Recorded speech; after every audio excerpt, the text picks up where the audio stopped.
Well, BethAnne, welcome to the Pulling Focus podcast.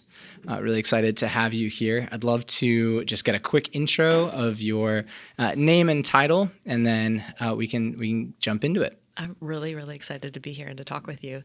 Yeah, I'm BethAnne Dorn. I'm Director of Product Marketing and Brand at Research Square Company. Great. And so Research Square is right down the road, based in Durham. We were talking a little bit before this about the story of how it started, which was really interesting. I'd love just a quick recap of how it started and why it exists. Yeah, Research Square is kind of an incredible company because you're right, it's headquartered in Durham, but it's really a global company, and we've been remote first for over a decade. So I would say the vast majority of employees are all across the United States. I'll get back to that. I also think of it as kind of Durham's best kept tech secret in terms of a product company. So it was started in 2004, a long time ago. And for a product company, that's pretty old, almost 2 decades. It was started by Shashi Mudunuri. It started by Shashi Mudunuri, who is a graduate of Duke. So that's part of the Durham-Duke connection. Mm-hmm. And he started it because of something he experienced in his own life. I was mentioning to you earlier, I think sometimes the best origin stories for companies start from a personal story. Mm-hmm. And in his case, he was the son of an academic, and his dad was a researcher, but struggled throughout his career to get his research published and ultimately ended up leaving the academy because of that. And so Shashi saw that there was a real need for people that weren't necessarily native English speakers to get their research published, that people should be evaluated on the quality of their research, the quality of their work, not the quality of their writing. Mm-hmm. And so he and several friends had this idea to start a company that would help edit and turn around papers so that researchers could submit better submissions for publication. And it started out small, as most things do, 3 to 4 employees, and with a little website that looked like ClickArt. And almost overnight, they started getting hundreds of submissions. Wow. 2 decades later, we now have close to 500 employees, and we have a whole portfolio of products that help researchers with their publication journey and their careers. So whether that's professional editing services or digital translation, we've developed this whole group, this ecosystem of ways to help people in their career, not just native English speakers, but researchers from around the world. That's awesome. And I mean, we love stories here, and that's kind of what brings all of the podcast episodes together, is just talking about stories, both on a personal level and professional, and stories about brands. It's really cool that there was a need that was seen and so long ago and started locally as well to our area. And I'm really curious about what you all offer. There's lots of different services. You mentioned a couple of them. Are there any unique ways that in your time at Research Square that you've helped a researcher, or the company's helped someone in the process of researching or is getting ready to publish, that was a little bit unexpected, like a way that either you helped differently from how they came to you, or any kind of interesting stories around the service offerings? Yeah, I'll give you 2. So one is from like a product specifically, and then one is more about a time that we all experienced. So first,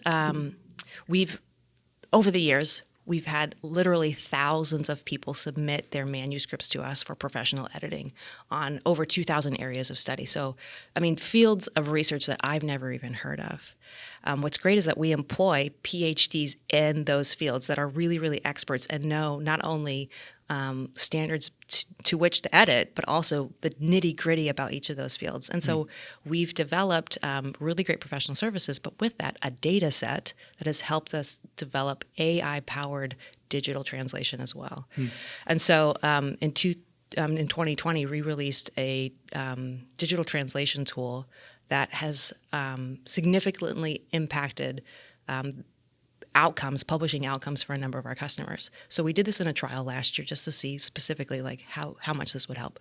So for a group of Chinese researchers who typically would submit their papers to some of the best research journals in the world, we saw a 14% submission acceptance rate. Wow.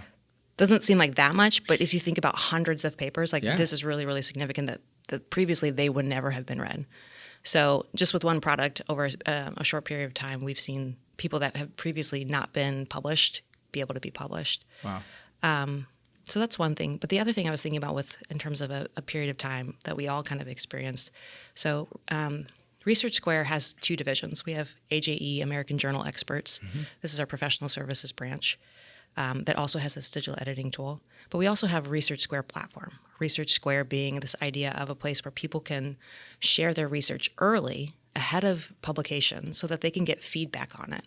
It's kind of like Wikipedia or Reddit in the sense of being able to share content and have other people in your field be able to say, oh, that's really interesting. Have you considered this? Or I'm also working on this, or I noticed this citation, and getting early stage feedback on it. It's a fantastic opportunity for researchers. But what we did not expect was to have a global pandemic. And at that stage, so typically getting research published can take anywhere from 2 to 6 months, sometimes longer. Nobody has time for that during a global pandemic. Yeah. And so we had this preprint server, Research Square, that was available. And then researchers from around the world were suddenly realizing, hey, we've got time on our hands. We're in our labs. We can't go anywhere else. This is a very pressing need. Let's do the research we can on symptoms, on immunization, on ways that we're seeing long COVID affect populations. And we may not be able to get this published in a paper journal, but we can share this research quickly with others to get feedback. And so Research Square was there. And we saw a huge spike in submissions and people commenting on each other's research and ultimately leading to huge breakthroughs just because the technology was there for people to communicate with one another. And so since then, we've seen probably a twofold increase in people sharing early stage research because of that. Wow. That's incredible. I mean, the fact that it was intended for collaboration, but then in the way that research was being shared, and then with the pandemic, there was sort of an unexpected twist to that. So I'm assuming with research across the board, it is better for everybody involved when people are brought in earlier. Is that correct? Yeah. And so what are the most crucial things to be thinking about? If you're a researcher, you're trying to publish a paper and you're wanting to bring in either a person or wanting to do something with the research early before it's published, what are some of the most important things there? Yeah, a couple of things. So like anything around intellectual property, you want to kind of make the first claim. Like, I've been working on this and I'm trying to get this published first before someone else. So by preprinting, by submitting to a preprint place like Research Square, it's kind of a way to put a stake in the sand to say, this is something I'm focused on, and I'm the first one in this area. What else do you have to say or contribute to it? And that way people can also track that research journey over time. So that's one thing. The second thing is that, we have the kind of pigeonhole effect where we get focused on our area with our research grant or with our collaborators, and we forget that other people may be working on similar things. And so by posting something, we're by nature opening it up to hear more from other people, other perspectives, or connect dots that maybe we would never have thought of. So the earlier you do that, the more likely you're going to get input. Sure.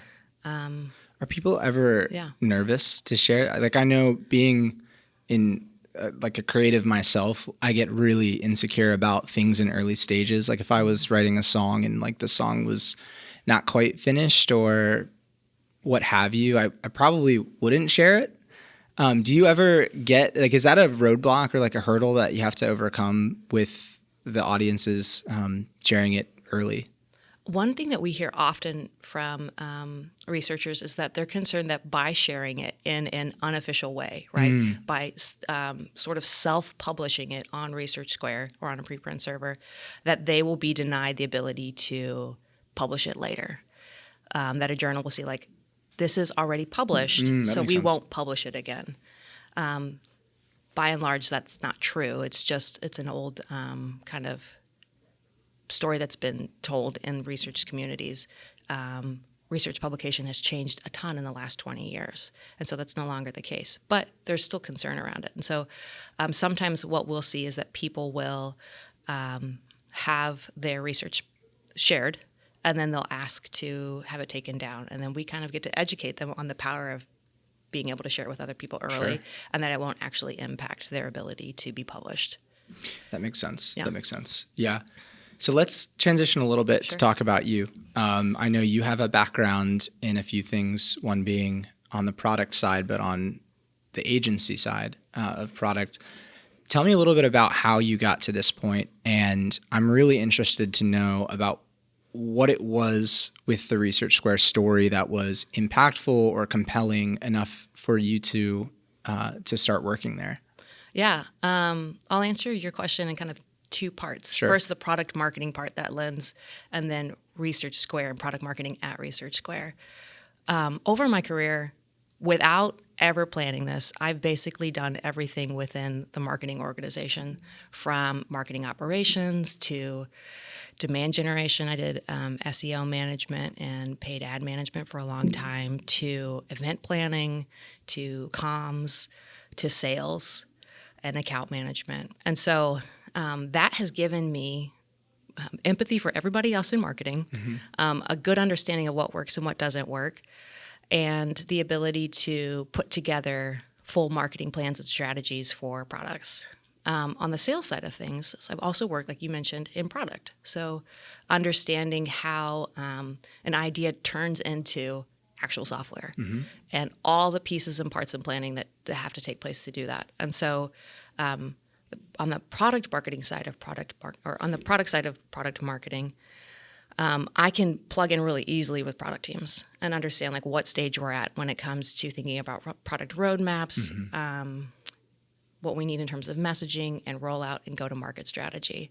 And so before I started working at Research Square, I didn't even know that product marketing as a function existed. It's relatively new. But then once I learned about it, I was like, this is everything I ever wanted. Sure, yeah. Like it takes all the things that I've done and brings it together into one role. I would say that I'm a generalist by nature. I am curious about most everything, and I want to be able to do most everything. And so some people aren't that, but that's definitely me. And so this role is so hybrid in that way. It allows me to straddle both product and marketing, to have my hands on sales, to have my hands on creative, and everything in between. And it's great in that way. Now, the Research Square part, I think, is maybe the most interesting. So what a lot of people don't know about me is long before I was ever in marketing, my dream was to be a professor. And I went to grad school for German studies of all things. Oh, wow. Yeah, it was an awesome opportunity and some of the happiest years of my life. Sure. But what I realized in grad school is I didn't actually want to be a professor. I loved German. I love research. I love teaching, and I love like knowledge creation. But I didn't want to like do research in an academy for the rest of my life. Yeah. And you can imagine, too, that German is kind of a niche subject. Yeah. And so there weren't a lot of opportunities. It was very likely that if I got a job, I would be, at a small university, kind of maybe in the middle of nowhere for a long time. And I like options. And so that hunger, though, has never left, like to learn more and to participate in knowledge sharing. And so at the company I worked at before Research Square, I was working, again, with product, and Research Square reached out to us for help. And so I thought, oh, this is really interesting. Like, you guys are around the corner. I've never heard of you. Yeah. And you're doing this really incredible, impactful thing. And that never left my mind, even though I was working on something completely different. And then this opportunity came up for product marketing at Research Square. And I thought, this is such a natural fit for me. It kind of combines all the things that I love in one place. And I really believe that they're doing like net good in the world. So how could I not step into this? And I've loved it. I've loved being a part of that team. And the other thing that we haven't really talked about yet is that Research Square is really a global company. Sure. And so, I think close to 70% of our customers are in China. And then the rest kind of trickle across South America and Europe. And then we have a number in the United States as well. And so that also, my German interest really is a global studies, cultural interest. So I get to work with German colleagues every day, get to use German from time to time, but also get to work with colleagues from around the world and learn from those cultures. So it's been a dream. That's awesome to hear. Yeah. And I'm wondering, when when did it become clear to you that it was such a good mix of the things you were interested in and a good application of all your experience? Was it right when you saw the job description, or was it a couple weeks into the job, you're like, this is it. This is great. I love this. Yeah, that's a great question. I think both and. Like I saw that the day-to-day tasks in the job description were things that I knew how to do and loved doing, but I didn't necessarily know exactly what products I was going to be working on. And then once I started the job, I was like, oh my gosh, like this stuff is really making a difference. And so I think that only added fuel to the fire of the interest. Yeah, that makes sense. And one of the questions still on the personal, professional side is, what is one must-follow rule that you have applied all throughout your career or even back when you were at school that has kind of stayed consistent no matter where you are, and something that has brought a lot of great success or impact or what have you? What is that one rule if you have one? Yeah, boy, this is a tough one, but I would say get comfortable with being uncomfortable. I think the more tolerance you can build in your life, whether personal or professional, with being uncomfortable and uncomfortable for just 5 minutes, the more progress you'll see in your life. So if you can go to the gym and just work out for 5 minutes, it's amazing how you don't just actually stay there for 5 minutes. Yeah. Or like if you're in a situation where you don't want to start a conversation, but you challenge yourself to just start talking for 5 minutes, it's incredible where that conversation will often go. I'm an introvert. I don't find a lot of social settings like super, super stimulating, but I've learned some of the best things in my life being in challenging and uncomfortable situations. I was in sales for a long time. Yeah. And one of the best things about sales is it forces you to ask hard questions, things you don't know the answer to, and get uncomfortable sometimes in difficult conversations. Especially, I would say this to a lot of early career folks, get really good at being uncomfortable with pauses and quiet in negotiation. Yeah. So in sales, right, learning to sit in the discomfort of, okay, what are they going to say next? Or I just threw out a number. How are they going to respond? Yeah. And that also applies to, salary negotiations and things like that. So both from a learning standpoint and also a career progression standpoint, being good at being uncomfortable is a key skill. I love that. I always heard with sales particularly is have a cup of tea next to you and just force yourself to take a sip. Oh, that's good. And then that's usually like an appropriate amount of time to at least let things sit. Are you saying that you're uncomfortable right now? I'm not uncomfortable right now. I just wanted to demonstrate to prove a point. But I think that's a great rule.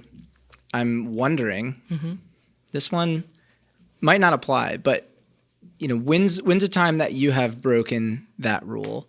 This is more like your rule is more of a kind of like an encouragement. So I don't want to flip it to be negative, but I am wondering if there was a way, like a time when you were decided to be comfortable and it worked out for something positive. Oh, or like I gravitated towards a situation where I knew it was comfortable versus uncomfortable. Sure. Yeah. Okay. Let me think about that real quick. Yeah, there have definitely been times where, well, we can go through the job interviewing process because you asked me how I arrived at Research Square. There have been times when I have been interviewing for roles where I just felt a friction throughout the whole process, or there's something a little itchy about like how conversations are going, or I was being pushed in a way that it didn't make me think harder or deliver better with my skills. It was more just kind of putting me in my place. Yeah. And in those moments, I think it was really, really helpful for me to trust my instincts, to say, I'm not uncomfortable here because this is an area of growth. I'm uncomfortable here because I'm not being accepted for who I am, or I'm not allowed to take up space, or I'm asking questions that they don't want to answer. And so this is probably not a great fit for me. This is not the place that I need to be, and I should trust that intuition right at this moment to move in a different direction. That's a great example. Like just because something is uncomfortable doesn't mean it's necessarily good. Right. But when you're like actively finding the uncomfortable situation, that can bring good. I think that's a great example of kind of the flip side of that. Yeah. Yeah. So the other question I had, just back to Research Square for a little bit, how research is such a broad thing from what I understand. Lots of research is going on all the time. You've thrown out some numbers of just like the amount of papers that have even been reviewed with the platform. Yeah. How do you tell stories to your potential customers or your users, whether that's stories of success of this person used Research Square and X happened, or you can use Research Square and this will happen? How are you telling those stories right now? Yeah. It starts with understanding our customers. And fortunately for me, our company has really been built on very close relationships with our customers. So Research Square is founded by researchers for researchers. And so there's a lot of empathy and understanding there. And over the years, we built a really strong voice of the customer function within the company. So interviewing customers, getting feedback, hearing what works, what doesn't work. And what we found is that our customers are incredibly intelligent, don't want a lot of fluff, and they want to know that they can get back to the things that they love, whether that's time outside of work, like their families, or doing, the hobbies and interests that really excite them, or the research that they signed up for. Not a lot of researchers are like, I love the writing and publication part. Yeah, Like, this is I'm what I sure. live for. Like, let's go. That's not what interests them. They would be probably in a different field if that were the case. And so with that core knowledge, then the stories that we tell are, here's the time that you're going to save. Here's how frictionless this is going to be. And here's how you can get back to doing what you love. And ultimately reach your research potential. Because, like anyone, people go into a field because they care deeply about the subject and they want to make an impact, both personally in their profession and then overall with knowledge sharing. And so the better we get at those stories, the easier it is to sell. So a lot of times, for example, with our digital editing tool, we share at the average editing time is somewhere between 8 hours and 16 hours for a first edit.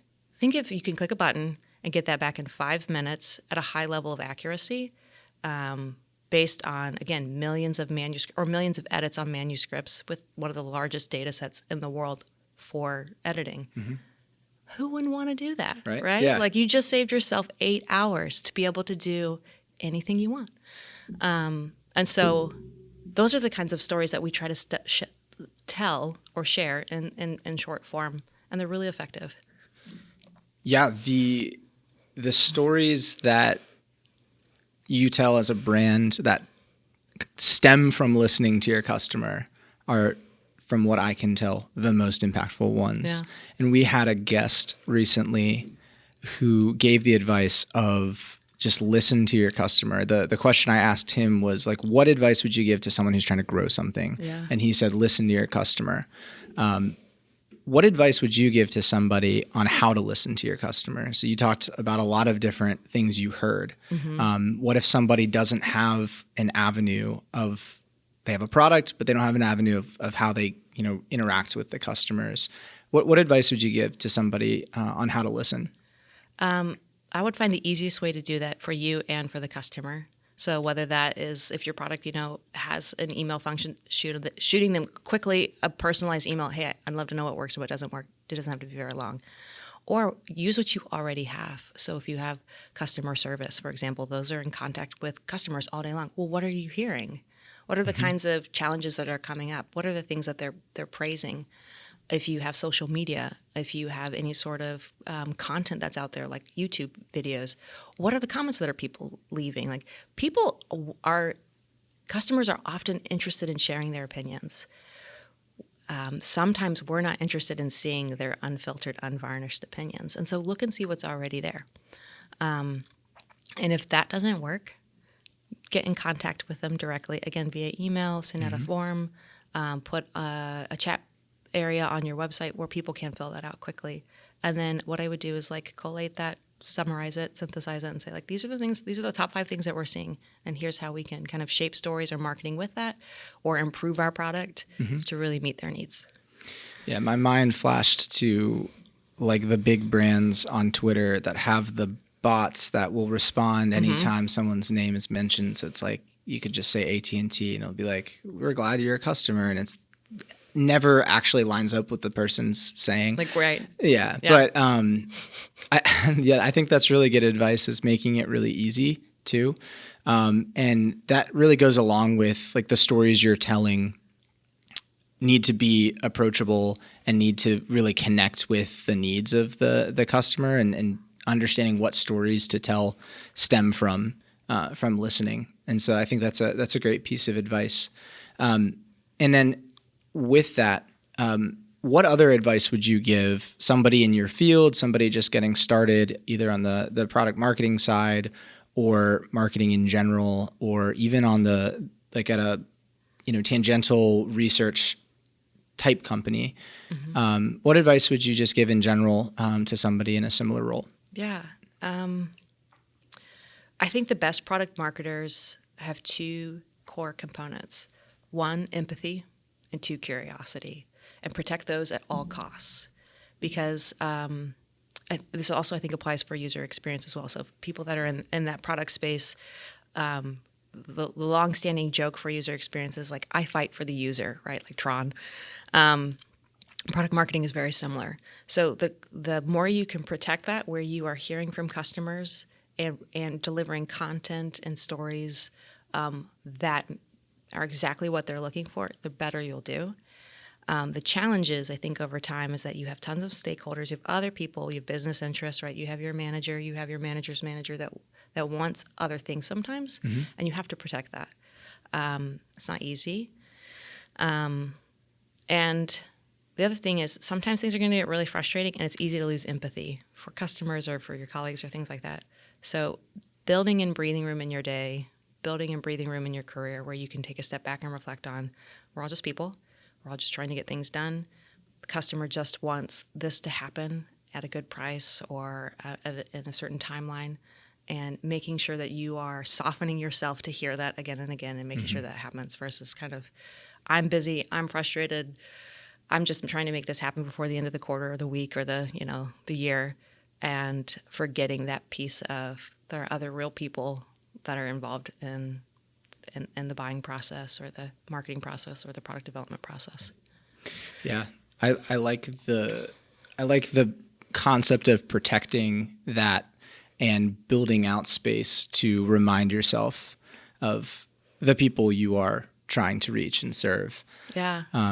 I think there's a lot. I mean, things move very fast. Things have become even less personal, just in the professional world, and getting information from sources that are not people. And so I feel like it can be easy to be jaded and kind of frustrated and even nervous about like where things are headed. But I do love the concept of taking a step back and protecting that time. I know you bring up a really good point. That's something I've been thinking a lot about in a few different areas. First, you mentioned where things are heading. So at Research Square, we have AI-powered tools. Mm-hmm. I mean, that is the conversation of the moment. What is AI? Where are we heading with technology? 8 to 12 years ago, we had similar things around search algorithms and things like that.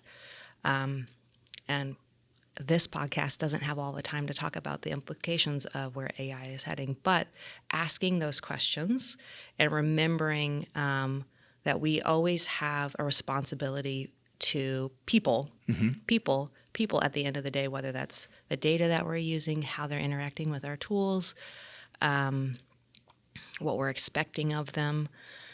We have to remember that at the end of the day. And so, you bring up a very good point with that. And then the other piece was we have to remember, too, that sometimes we in product are in a very privileged position. You kind of look around sometimes and people look somewhat the same. We have maybe similar education backgrounds, similar socioeconomic backgrounds. And at a certain point, we get to a place of comfort where we forget that there's a huge swath of people that are using our products and tools and our services that may not have the same experience as us. And how can we protect them, or how can we make sure that they are, even if we're not protecting them, having the best possible choices in front of them, whether that's for research or for any other software that we're creating? Those are really hard questions. Yeah. And they're driven by empathy and curiosity. Like, who are our customers? What are their actual lived experiences? And then how can we do the best we can for them across the board? Empathy and curiosity. Empathy and curiosity. You tied that together really well. So what is next in the story for Research Square? We talked a little bit about AI. That is the conversation right now. But what's next? I know we talked a little bit about something you can't talk too much about on the podcast in terms of a feature. But whatever you could share, would love to hear about that. I'd love to talk about it. Well, one thing is we're kind of at a Research Square is at a really interesting place for our future as a company. So since I think 2017, we have been invested in by one of the largest and most significant publishing groups in the world, Springer Nature. So you may have heard of Nature journals. This is the group that creates those and publishes those journals.